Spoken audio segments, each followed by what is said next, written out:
Esse Civic talvez não seja o Civic que a maioria escolheria, o Civic da hype, mas isso exatamente faz parte da razão por que eu escolhi. E outros motivos que eu nem sabia incorporaram a minha decisão. E hoje eu vou revelar para vocês o porquê eu tenho o Civic G7 sabor SI, sabor RSX Integra.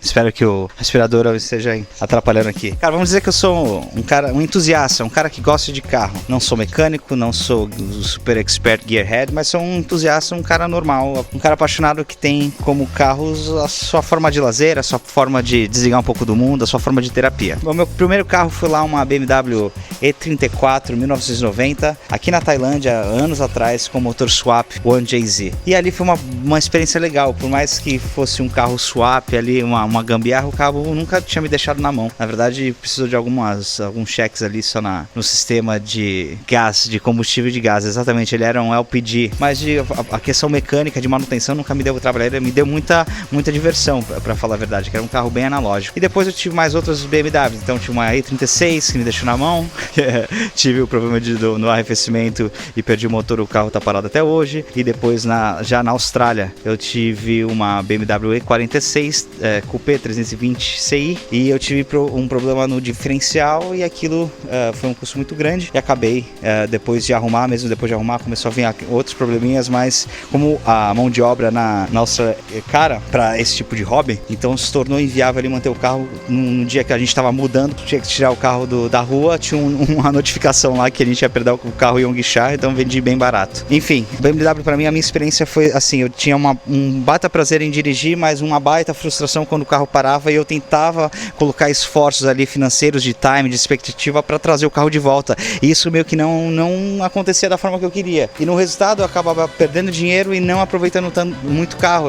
Eram janelas curtas em que o carro estava ali funcionando 100%. Então, quando a gente foi pegar um outro carro já para a família, eu optei por um Honda CR-V, deixar aí umas fotos para vocês. E ali foi uma experiência muito bacana, porque o carro nunca deu problema, a manutenção era super fácil, super barata, o carro confortável, respondia legal na estrada, mas era aquela jamanta, né? Não era um carro divertido. Então, quando eu cheguei aqui na Tailândia, a gente começou a fazer umas pesquisas de carro e tal, optei pelo HR-V, fiz test drive, não gostei, acabamos no Honda Jazz e, cara, eu comecei a ter aquela experiência de driving de volta e eu curti muito, mesmo sendo tração dianteira e tal, o Jazz abriu as portas para mim em relação a começar a fazer algumas customizações que desse mais aquele feeling do Spirit Drive, e aí ali foi um gatilho. Então eu peguei o Jazz, fiz alguns ajustes, troquei suspensão, troquei o set de pneus e aquilo já, cara, que legal, mas é o carro da minha esposa e eu não tô autorizado a fazer muitas modificações. Então veio a nova saga de buscar um novo carro e eu comecei a fazer busca por Civics, o Civic FD, que aqui seria o modelo FD, no Brasil é o Civic G8, o SI, comecei a buscar esses modelos, mas, cara, aí comecei a ser engatilhado pelaquela vibe do Need for Speed Underground, lá dos carros dos anos 2000 e tal, e comecei a ver Civic Coupé, Civic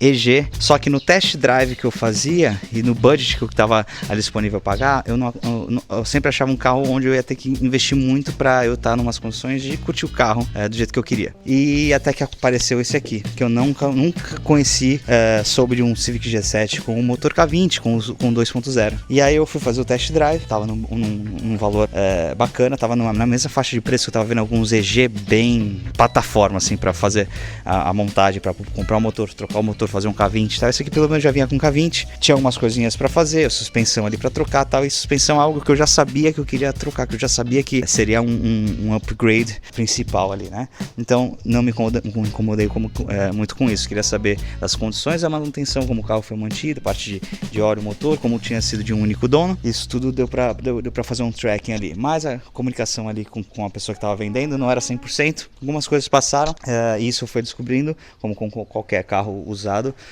durante serviço, manutenções e tal. Resumindo, comprei o carro, logo no primeiro dia eu já mandei o carro para a oficina, já para fazer uma revisão geral, troca de óleo e tal, e veio com um diagnóstico de troca de um dos coxins ali do motor e tal, a gente já fez essa troca, e o carro já estava na minha mão. Aí eu comecei a saga. Na questão de modificação, o briefing do carro era simples. Eu queria um sleeper, queria um AM Plus. E esse carro, cara, eu achei um desafio interessante, porque, vou confessar, ele de cara, ele parecia um carro de contador, um carro de, sei lá, de gerente de banco dos anos 2000, mas eu vi potencial e eu falei assim, cara, eu acho que eu consigo transformar nesse carro. Primeira impressão que eu tive foi quando eu dirigi, quando eu sentei ali, eu olhei no retrovisor, vi aquele azul, eu falei assim, cara, esse azul tem um tom de brinquedo, tem um tom de carrinho de corrida, me deu a confirmação que queria comprar mesmo, foi quando eu me olhei dirigindo com o retrovisor azul. Agora, falando de performance, cara, não fiz nada e não pretendo ainda fazer nada de motor ou turbo, só se a gente começar a entrar num ciclo de não ter mais o que fazer e tentar arranjar sala para se coçar. Mas o meu foco aqui foi na parte de dirigibilidade, focar só na parte de handling, de suspensão ali das curvas, sal das montanhas aqui em Chiang Mai, que são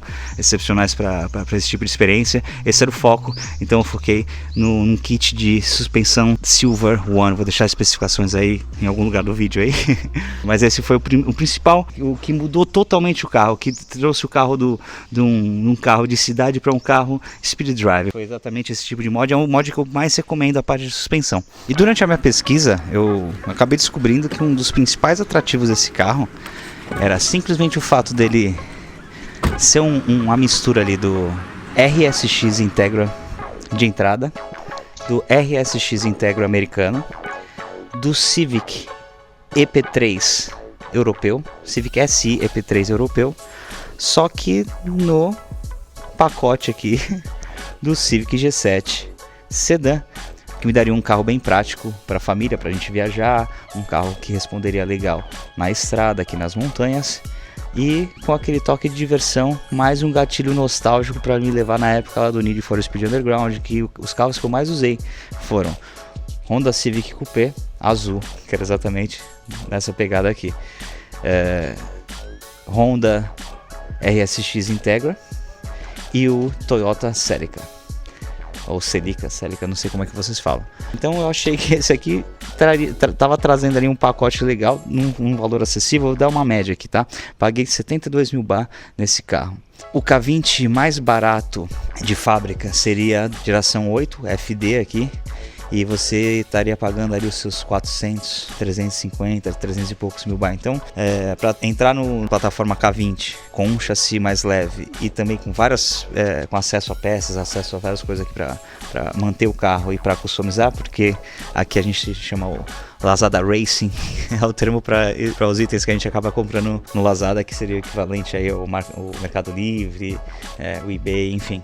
No final das contas, esse carro acaba empacotando uma questão emocional, uma questão mais racional de budget, proporcionando experiência, diversão. É um carro que eu acho bonito, no final das contas ele perdeu aquele ar de contador e virou um carro com o seu apelo esportivo, e único, me possibilitando trazer aí essa história e introduzir esse Civic G7 SI, que nunca foi lançado em outro lugar.